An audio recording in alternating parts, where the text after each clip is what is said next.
police department is the reason that DFW NORML felt confident enough to proceed with this event, despite the City of Dallas Parks and Recreation Department seemingly trying to hold up our progress. Boo. We were the victim of reefer madness here in 2015, when we were refused a reasonable amount of time to get our approval for our park permit. We were actually supposed to be down the street at Ferris Plaza, right by Union Station. But somebody, who I will not name, at the Parks and Recreation Department very clearly did not want that. And despite years of us working with the City of Dallas, City Hall, Parks and Recreation Department, all these different departments that you have to have the input from in order to do an event like this, despite all of that, one person was able to try to throw a spoke or a stick in our spokes. And damn if we were going to let that happen. And so it became very clear to us that if we would simply abandon the commercial side of our event altogether, that was selling shirts, that was having bathrooms, that was, the stuff that makes for more than just a protest, if we abandoned all that, guess what we realized? We don't need permission. It became us letting the city know what our plan was. Thus taking our cannabis destinies back into our own hands. How does that make you feel, Texas?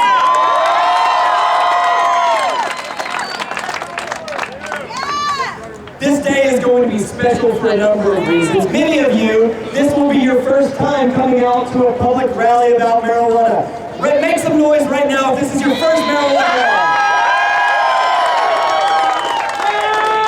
Beautiful, welcome. Make some noise if this is not your first marijuana rally.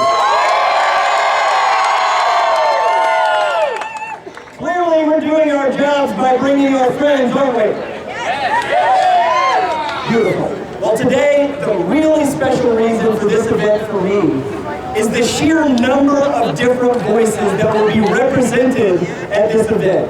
We have people from all walks of life, all types of organizations that are going to come here and tell you why they are pissed off about marijuana prohibition in the state of Texas. Because I take it that most of you are pissed off about marijuana prohibition in the state of Texas, right?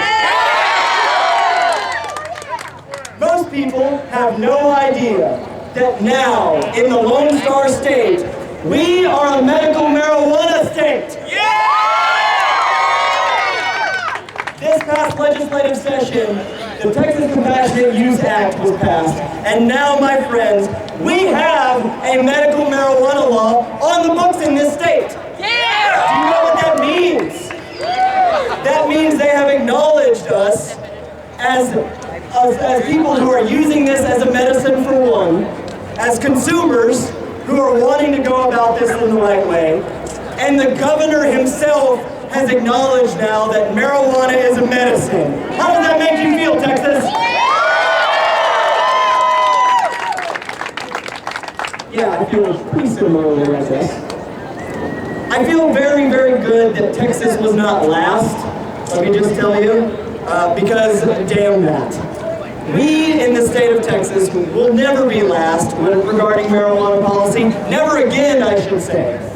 And here, with a limited medical marijuana law on the books, we can now start not only fighting for our rights, but our rights as consumers. Because that's ultimately where this is leading. We as consumers need to understand that we have the power to change our own cannabis destiny. Do you understand that, Texas?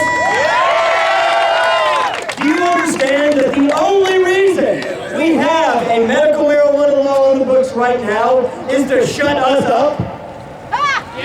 Ain't gonna happen. Who's gonna let a limited medical marijuana law shut them up? Make some noise. Hold on, this is the beginning, my friends. This is the foot in the door that we have been waiting for decades. While the entire country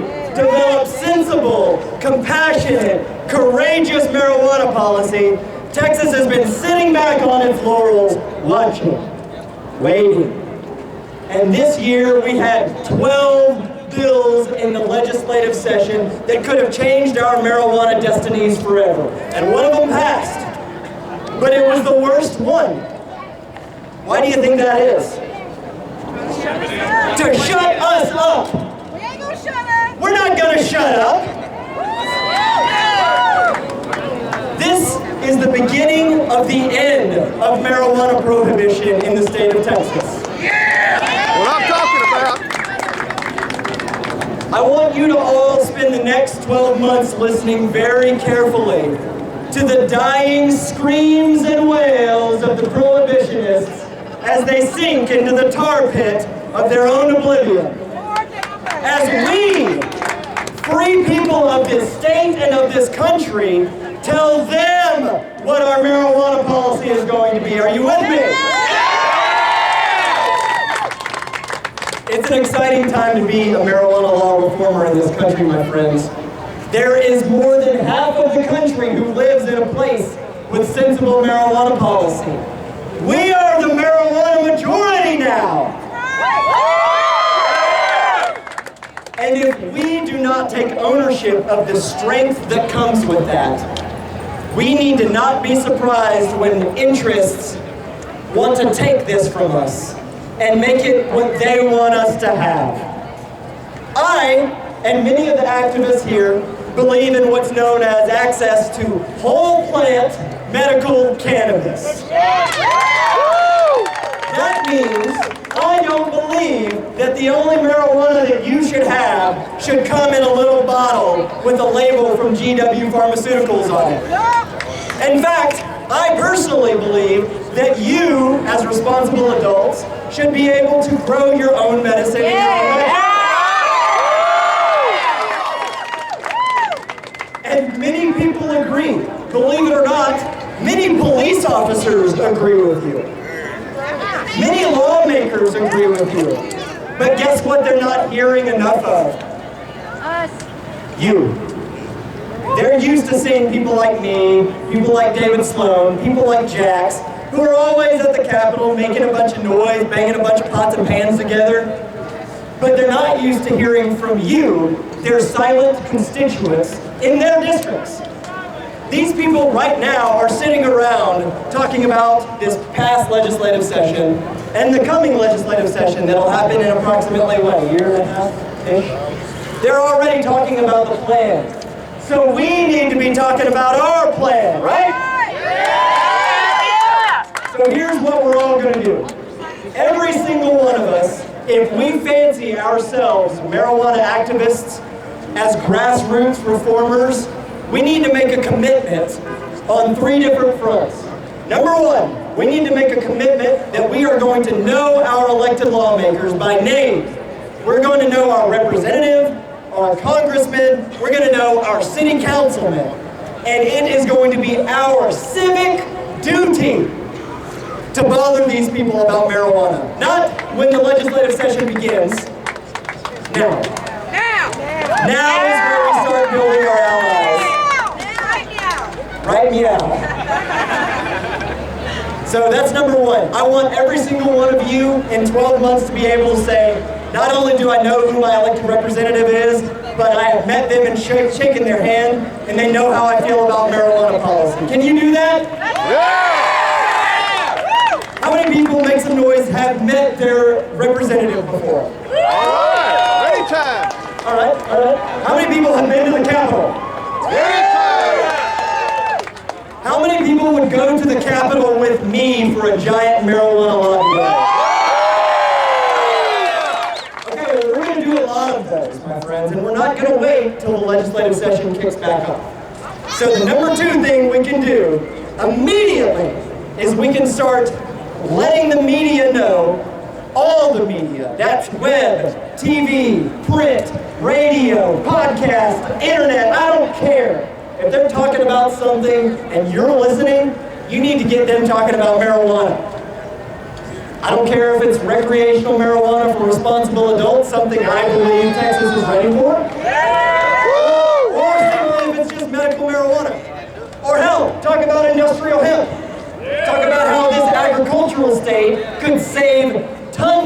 jobs for farmers if we would just simply acknowledge that hemp and marijuana are not exactly the same thing.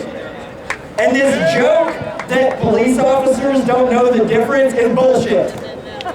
It's bullshit. That's reefer madness for you. If a police officer can't tell the difference between a tall, stocky hemp plant and a bushy, little, stinky cannabis plant, maybe they're in the wrong profession. I don't know. But I think that they do know the difference. And I think that they would be more than able to enforce laws that differentiated the hemp plant from the cannabis plant. Do you agree? I mean, maybe I'm just an eternal optimist. Maybe I just think that the police are actually here to do their job and help us, because that has been my experience with them. I'm the one who gets to go and walk into Central Control Division, the lion's den, if you will, and talk about planning a Dallas marijuana march. And they're joking with us about it now. They're not standoffish with us about it. So if we, as the people who are working to change these laws, can have positive interactions with the law enforcement, can have positive interactions with our lawmakers, and better yet, positive interactions with our local media, so they understand that this is a constantly developing story in the state of Texas. What we have right now is the beginning of the end of marijuana prohibition, yes, but we have a long way to go before we stop arresting responsible adults for consuming a non-toxic therapeutic herb. Are you with me? So, and then finally, one of the biggest things that we could be doing, that I try to do all the time, is engage with the medical community. How many people have seen a doctor of some kind in the last 30 days? Make some noise. Woo! How many people talk to their doctor about marijuana? Woo! How about this? How about everybody realize that your doctor is not going to call the cops on you? That your doctor is going to maintain patient-client confidentiality. How about you talk to your doctor and your nurse and every other medical professional that you get an opportunity to talk to about medical cannabis? Even if you're not talking about your own cannabis use, that's fine. Talk about my friend Barbara Humphreys, who is literally beating back breast cancer with a stick labeled cannabis. She's been all over the news media, she's been in the Capitol, and has admitted to being a medical marijuana patient in an illegal state. She is doing an interview with CBS. And she's doing an interview with CBS right now. Okay, good.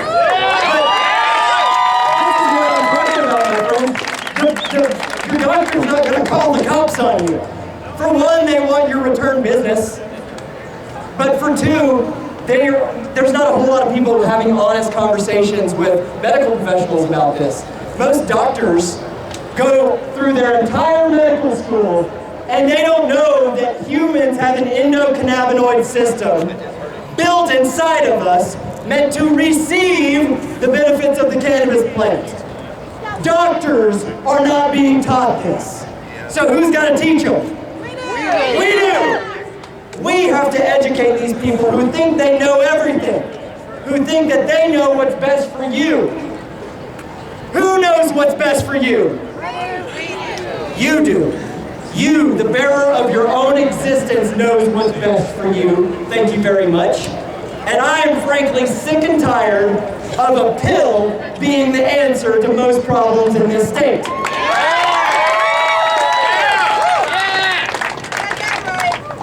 It's high time for a change, my friends, and we are on the forefront of said change. I want to thank every single one of you for being a part of this, for literally participating in your own liberation, because that's what this is. It's time that Texas stopped putting us in cages for a plant. It's time that Texas stopped putting patients in cages for using a life-saving medicine that they can grow in their backyard. That's right.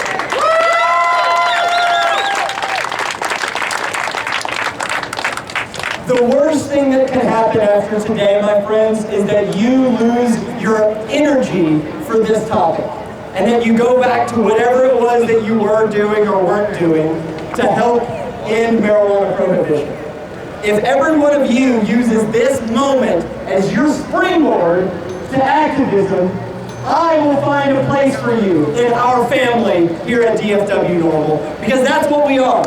We're a group of volunteers.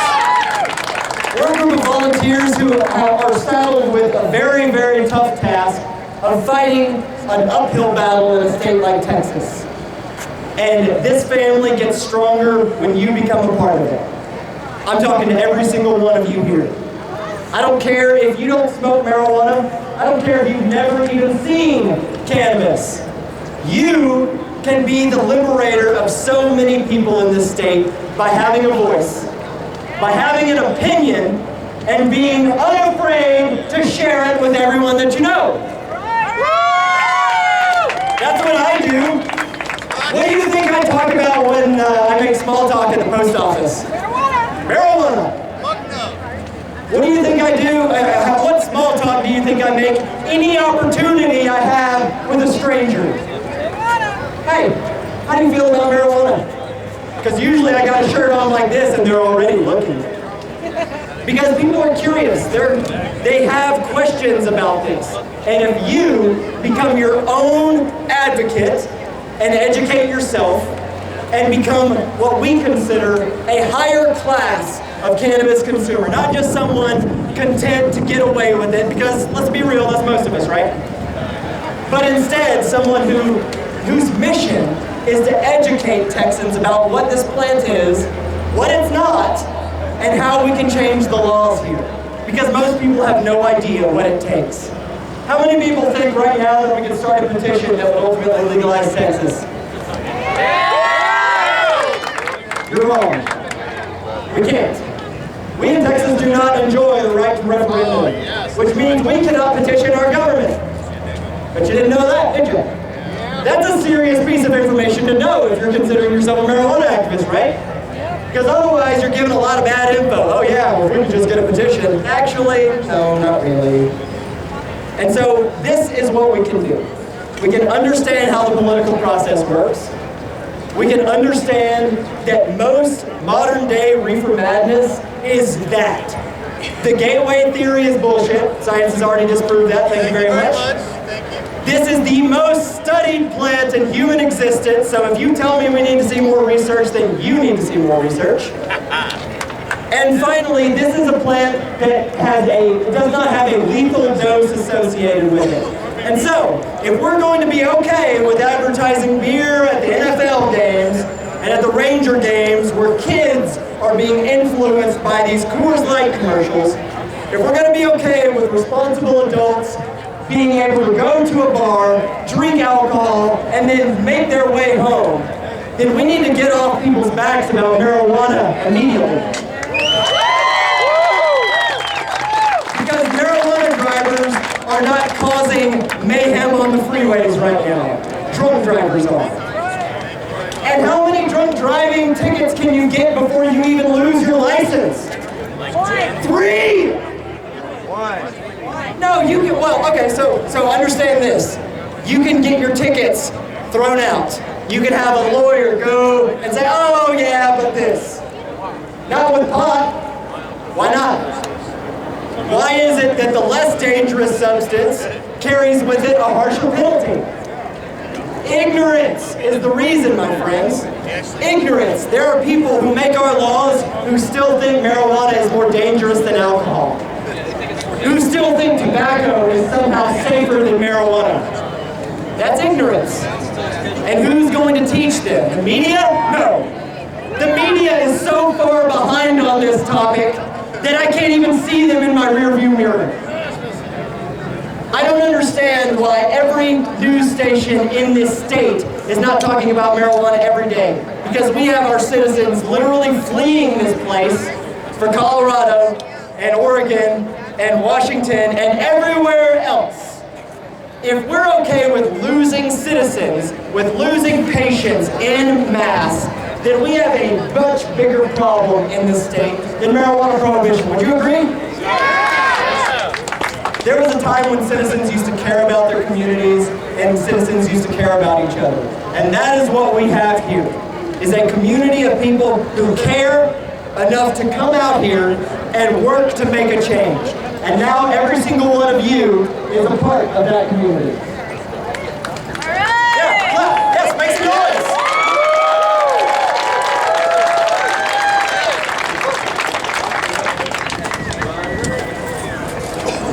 All right.